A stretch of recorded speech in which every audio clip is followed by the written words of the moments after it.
भारतवर्ष में उस समय इस्लाम का प्रचार नहीं हुआ था। राजा पृथ्वीराज चौहान उस समय भारत पर शासन कर रहे थे। राजा पृथ्वीराज नियमित रूप से अपने रक्षकों के साथ पूजा करने के लिए मंदिर जाते थे। उस समय भारत के लोग देवी देवताओं और अग्नि की पूजा करते थे। वे अज्ञानता और कुसंस्कारों में डूबे हुए थे। इसी समय एक रात हजरत ख्वाजा मोइनुद्दीन चिश्ती रहमतुल्लाह अलैहि अपने घर में सो रहे थे। गहरी रात में उन्होंने एक ख्वाब देखा। उन्होंने देखा कि रसूल सल्लल्लाहु अलैहि वसल्लम कह रहे हैं, हे ख्वाजा मोइनुद्दीन, तुम हिंदुस्तान जाओ, वहाँ जाओ और दीन का प्रचार करो, इस्लाम का संदेश फैलाओ। हिंदुस्तान के लोग कुसंस्कारों में फंसे हुए हैं, तुम जाओ और उन्हें अल्लाह के रास्ते पर लाओ। यह ख्वाब देखने के बाद ख्वाजा मोइनुद्दीन चिश्ती जाग गए। इसके बाद उन्होंने देर नहीं की और अगले दिन अपने कुछ साथियों के साथ हिंदुस्तान के रास्ते पर निकल पड़े। कई दिनों तक लंबा सफर तय करने के बाद वे भारत के राजस्थान के अजमेर नामक स्थान पर पहुंचे। उस समय वहाँ राजा पृथ्वीराज चौहान का शासन था। उनके खिलाफ बोलने की किसी में हिम्मत नहीं थी। उधर ख्वाजा मोइनुद्दीन चिश्ती और उनके साथी लंबा सफर तय करने की वजह से थक चुके थे, इसलिए उन्होंने अजमेर के तारागढ़ पहाड़ के नीचे आराम किया। इसी दौरान नमाज का समय हो गया।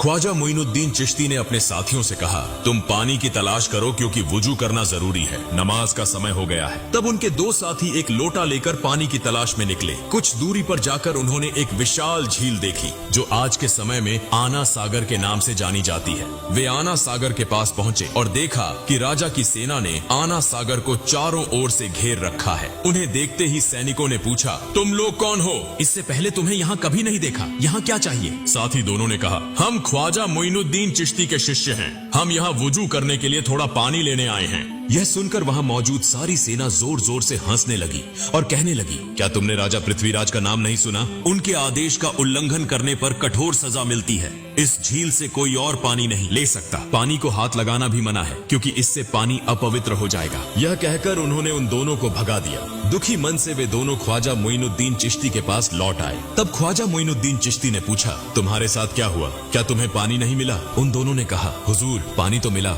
लेकिन हमें पानी नहीं दिया गया। उन्होंने हमें भगा दिया और कहा कि राजा पृथ्वीराज ने किसी को भी इस पानी को लेने की अनुमति नहीं दी है। उनके आदेश का उल्लंघन करने पर कठोर सजा दी जाएगी। उनकी सारी बातें सुनकर ख्वाजा मोइनुद्दीन चिश्ती ने अल्लाह के दरबार में दुआ की और फिर उनसे कहा, तुम लोग आना सागर के पास जाओ और कहो कि ख्वाजा मोइनुद्दीन चिश्ती ने हमें भेजा है। इसके बाद वे दोनों साथी फिर से वुजू का पानी लाने के लिए निकल पड़े। जब वे आना सागर के पास पहुंचे तो सेना ने उन्हें रोककर पूछा, तुम लोग फिर क्यों आए हो? उन्होंने कहा, हम वुजू का पानी लेने आए हैं। सेना ने कहा, हमने कहा था कि पानी नहीं दिया जाएगा। अगर राजा पृथ्वीराज चौहान को पता चला तो तुम्हारी जान तक जा सकती है। हम किसी भी हालत में पानी नहीं देंगे। तब उन्होंने कहा, हम तुमसे पानी नहीं मांगेंगे, हम आना सागर से पानी लेने आए हैं। यह सुनकर वहाँ मौजूद सारी सेना जोर जोर से हंसने लगी। उस समय उन्होंने अल्लाह के दरबार में दुआ की और अपने हाथ में पकड़ी लोटे को आगे बढ़ाकर कहा, हे आना सागर, हम ख्वाजा मोइनुद्दीन चिश्ती रहमतुल्लाह अलैहि के शिष्य हैं। ख्वाजा मोइनुद्दीन चिश्ती ने हमें यहाँ भेजा है। अल्लाह के हुक्म से इस लोटे में आ जाओ। यह कहते ही एक पल में आना सागर का सारा पानी लोटे में समा गया। इतना अद्भुत और चमत्कारी दृश्य देखकर वहाँ मौजूद सारी सेना हैरान रह गई। तुरंत ही उन्होंने कलमा पढ़ा और इस्लाम स्वीकार कर लिया। लेकिन वहाँ कुछ कट्टर हिंदुत्ववादी भी थे। उन्हें लगा कि यह कोई जादू का प्रभाव है, इसलिए वे यह खबर देने के लिए राजा पृथ्वीराज चौहान के दरबार में भागे। राजा पृथ्वीराज ने जब उन्हें देखा तो पूछा, क्या हुआ? तुम्हारे चेहरे पर इतना डर क्यों है? तब उन्होंने कहा, राजा साहब, बड़ी विपत्ति आ गई है। राजा पृथ्वीराज ने पूछा, क्या हुआ? उन्होंने कहा, राजा साहब, न जाने कहां से एक बड़ा जादूगर यहाँ आया है। देखने में वह फकीर लगता है, लेकिन उसने अपने जादू से पूरे आना सागर का पानी एक लोटे में खींच लिया। यह सुनकर राजा पृथ्वीराज को ऐसा लगा जैसे उनके सिर पर आसमान टूट पड़ा हो। उन्होंने अपने जीवन में कई जादूगर देखे थे, लेकिन ऐसा जादू उन्होंने कभी नहीं सुना था। उन्होंने इसे अपनी आंखों से देखने के लिए तुरंत अपनी सेना के साथ आना सागर की ओर प्रस्थान किया। जब वे आना सागर के पास पहुंचे तो देखा कि आना सागर में पानी की एक बूंद भी नहीं थी। उधर अजमेर के लोग बड़ी संख्या में ख्वाजा मोइनुद्दीन चिश्ती रहमतुल्लाह अलैहि को देखने के लिए वहां पहुंच रहे थे। ख्वाजा मोइनुद्दीन चिश्ती और उनके साथी नमाज पढ़ने के बाद वहां बैठे थे। तभी राजा पृथ्वीराज वहां पहुंच गए। उन्होंने देखा कि कई हिंदू पहले ही इस्लाम स्वीकार कर चुके हैं। यह देखकर राजा को भीतर ही भीतर बहुत गुस्सा आया। राजा पृथ्वीराज एक बहुत चालाक और कट्टर हिंदुत्ववादी था। उसने पूछा, तुम कौन हो और यहाँ कहाँ से आए हो? मैं अल्लाह के हुक्म और रसूल सल्लल्लाहु अलैहि वसल्लम के निर्देश पर यहाँ आया हूँ। राजा पृथ्वीराज ने कहा, तुमने अपने जादू से इस पानी को क्यों सुखा दिया? तब ख्वाजा मोइनुद्दीन चिश्ती ने कहा, मैं कोई जादूगर नहीं हूँ, मैं अल्लाह का बंदा हूँ। मैं अल्लाह का हुक्म पूरा करने के लिए यहाँ पानी लेने गया था, लेकिन पानी न देने के कारण अल्लाह ने इसे सूखा दिया। यह सुनकर वहाँ मौजूद सभी लोग आश्चर्यचकित हो गए और ख्वाजा मोइनुद्दीन चिश्ती रहमतुल्लाह अलैहि की ओर एकटक देखते रह गए। राजा पृथ्वीराज चौहान बहुत चालाक और मक्कार था। उसने समझ लिया कि यह कोई साधारण व्यक्ति नहीं है, इसलिए वह नकली आंसू बहाते हुए और झुककर कहने लगा, हमें सबके कष्ट सहने में कोई परेशानी नहीं है, लेकिन मासूम बच्चों और निर्दोष लोगों का ख्याल करके कृपया पानी को उसकी जगह वापस लौटा दें। यह मेरी आपसे विनती है। यह सुनकर ख्वाजा मोइनुद्दीन चिश्ती ने अपने दो साथियों को आदेश दिया कि वे लौटा लेकर आना सागर के पास जाएं। दोनों साथी लौटा लेकर आना सागर के पास पहुंचे और जैसे ही उन्होंने लौटा आना सागर में रखा, सागर फिर से पानी से भर गया। यह सब देखकर वहाँ मौजूद लोग हैरान रह गए। उन्होंने पूछा, आप किस देवता की पूजा करते हैं? ख्वाजा मोइनुद्दीन चिश्ती ने कहा, मैं अपने रब एकमात्र अल्लाह की इबादत करता हूँ। वहाँ मौजूद सभी लोगों ने कहा, हम भी आज से उसी एक अल्लाह की इबादत करना चाहते हैं। उस जगह के सभी लोगों ने एक एक करके इस्लाम स्वीकार कर लिया, लेकिन राजा पृथ्वीराज चौहान इसे सहन नहीं कर सका। वह बहुत गुस्से में राज दरबार लौट गया। अगले दिन पृथ्वीराज ने राज दरबार में एक आपातकालीन बैठक बुलाई। पृथ्वीराज ने कहा, किसी भी तरह इस फकीर को यहाँ से हटाना होगा, उसे खत्म करना होगा। अगर तुम्हारे पास कोई सुझाव है तो जल्दी बताओ। तब एक मंत्री ने कहा, राजा साहब, यह फकीर कोई साधारण व्यक्ति नहीं है, वह एक महान जादूगर है। अपने जादू के प्रभाव से वह सभी को एक एक करके इस्लाम में ला रहा है। एक दिन ऐसा आएगा जब भारत में हिंदू धर्म को मानने वाला कोई नहीं बचेगा। उससे निपटने के लिए हमें एक महान जादूगर की जरूरत होगी। तब वहाँ मौजूद एक सैनिक ने कहा, राजा साहब, हमारे देश में इससे भी बड़ा एक जादूगर है। पृथ्वीराज ने पूछा, उसका नाम क्या है? सैनिक ने कहा, उसका नाम है जयपाल जादूगर। पृथ्वीराज ने कहा, जाओ उसे हमारे दरबार में लेकर आओ। इसके बाद कुछ सैनिक जयपाल जादूगर से मिलने के लिए रवाना हो गए। कुछ समय बाद वे जयपाल जादूगर के घर पहुंचे और देखा कि जयपाल हवा में तैरते हुए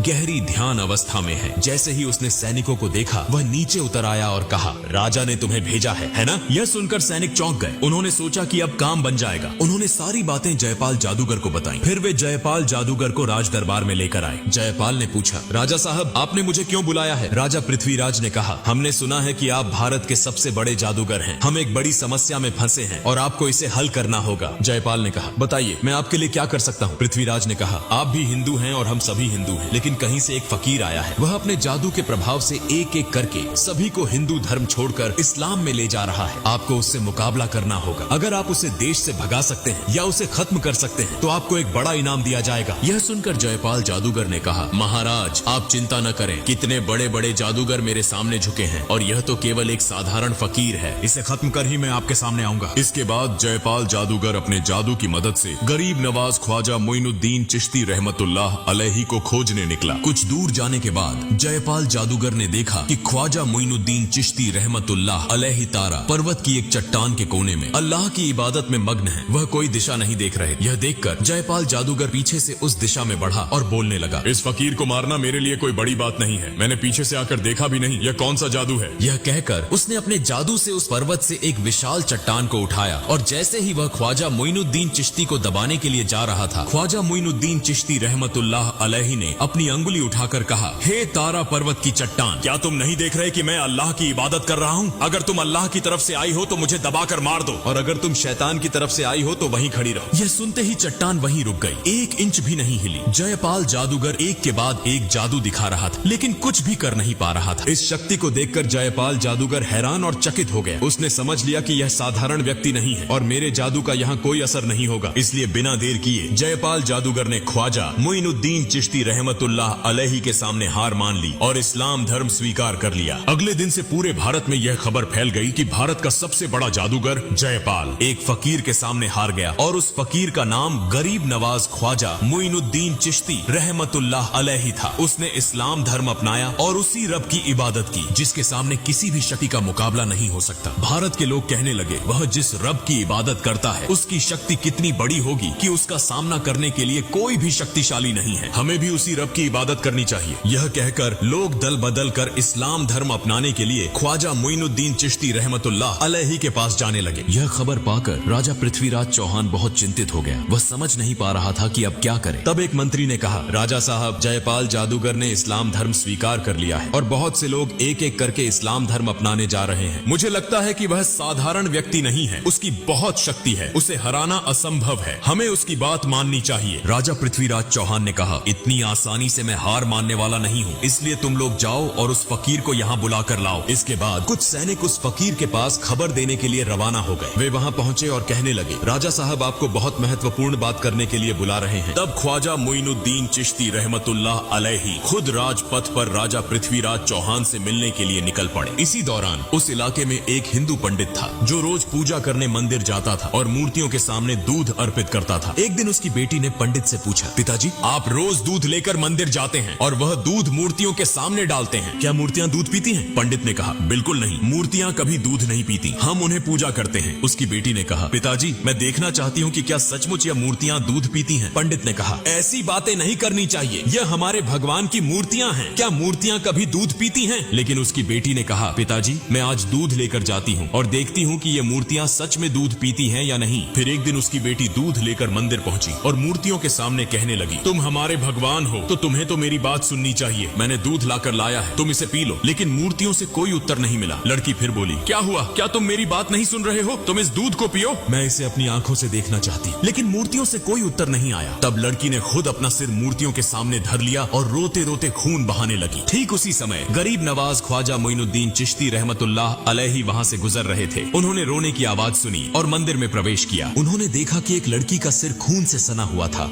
और वह जोर जोर से रो रही थी। तब ख्वाजा मोइनुद्दीन चिश्ती रहमतुल्लाह अलैहि ने उसे पूछा, बेटी तुम्हें क्या हुआ? लड़की ने कहा, देखिए बाबा मैं दूध लेकर आई थी इस मूर्ति को खिलाने के लिए, लेकिन वह मेरी बात नहीं सुन रही है। तब ख्वाजा मोइनुद्दीन चिश्ती रहमतुल्लाह अलैहि ने कहा, माँ मूर्ति कभी बात नहीं कर सकती और न ही खा सकती है। फिर लड़की ने फिर से अपना सिर झुका दिया और खून बहाने लगी। लड़की की इस भक्ति को देखकर ख्वाजा मोइनुद्दीन चिश्ती रहमतुल्लाह अलैहि हैरान हो गए। उन्होंने मूर्ति के सामने जाकर मूर्ति के कान पकड़ते हुए कहा, मैं ख्वाजा मोइनुद्दीन चिश्ती कह रहा हूँ, क्या तुम सुन नहीं रहे हो? इस निष्पाप लड़की को तुम क्यों रुला रहे हो? यह दूध पी लो। यह कहते ही मूर्ति ने दूध पीना शुरू कर दिया। यह देखकर लड़की बहुत खुश हुई और आनंदित होकर वहाँ से चली आई। जब लड़की गाँव में पहुंची तो बहुत से लोग यह कहने लगे, यह लड़की शायद कोई गलत काम करके आई है। सब लोग उसे बदनाम कर रहे थे, अब हमारा क्या होगा? वहाँ लड़की के पिता भी उपस्थित थे। सब लोग कहने लगे, क्या हुआ, तुम्हारी यह हालत क्यों हुई? लड़की ने कहा, पिताजी मैं मूर्ति को दूध पिलाकर आई हूँ। यह सुनकर सभी लोग हैरान हो गए और कहने लगे, यह लड़की झूठ बोल रही है, मूर्तियाँ कभी दूध नहीं पीती, वह अपनी गलतियों को छिपाने के लिए हमसे धोखा दे रही है। लड़की ने फिर से आंसुओं के साथ विनम्रता से कहा, मैं बहुत बार कहने के बाद भी जब मूर्ति ने दूध नहीं पिया तो मैंने अपना सिर झुका दिया और खून बहाना शुरू कर दिया। ठीक उसी समय एक फकीर बाबा वहाँ आए, मूर्ति के कान पकड़कर कहा, दूध पियो। और तुरंत ही उस फकीर बाबा के कहने पर मूर्ति ने दूध पीना शुरू कर दिया। यह देखकर वहाँ मौजूद सभी लोग चकित हो गए और कहने लगे, वह फकीर बाबा कौन थे? लड़की ने कहा, मैं उस फकीर बाबा को नहीं जानती, लेकिन लगता है वह कहीं आसपास होंगे। सभी लोग ख्वाजा मोइनुद्दीन चिश्ती रहमतुल्लाह अलैहि से मिलने के लिए निकल पड़े। इस बीच ख्वाजा मोइनुद्दीन चिश्ती रहमतुल्लाह अलैहि पृथ्वीराज के दरबार में पहुंच गए। पृथ्वीराज ने कहा, हे फकीर बाबा आप क्या चाहते हैं? ख्वाजा मोइनुद्दीन चिश्ती रहमतुल्लाह अलैहि ने कहा, मैं भारत के लोगों को अंधकार से दूर करके कुरान की रोशनी से रोशन करना चाहता हूँ। मैं चाहता हूँ कि सब लोग तौबा करके अल्लाह के रास्ते पर लौट आएं, जो इस दुनिया के मालिक हैं, जो आखिरत के मालिक हैं, जो बोलते ही एक पल में सब कुछ कर देते हैं, हमारे सभी रोजी रोटी के मालिक हैं, जन्म और मृत्यु सब कुछ उनकी ताकत में है। मैं उसी महान अल्लाह ताला की इबादत करना चाहता हूँ, मैं किसी का नुकसान नहीं चाहता। जब वह ये बातें कह रहे थे तभी एक इस्लाम विरोधी व्यक्ति अपनी आध्यात्मिक शक्ति की परीक्षा लेने आया और कहा, अगर आप सचमुच आध्यात्मिक रूप से शक्तिशाली हैं तो पानी से आग बनाकर दिखाइए। ख्वाजा मोइनुद्दीन चिश्ती रहमतुल्लाह अलैहि ने अल्लाह का नाम लेकर पानी पर फूंक मारी और उसी पानी से आग निकलने लगी। यह अद्भुत चमत्कार देखकर वह व्यक्ति ख्वाजा मोइनुद्दीन चिश्ती रहमतुल्लाह अलैहि से इस्लाम धर्म स्वीकार कर लेता है।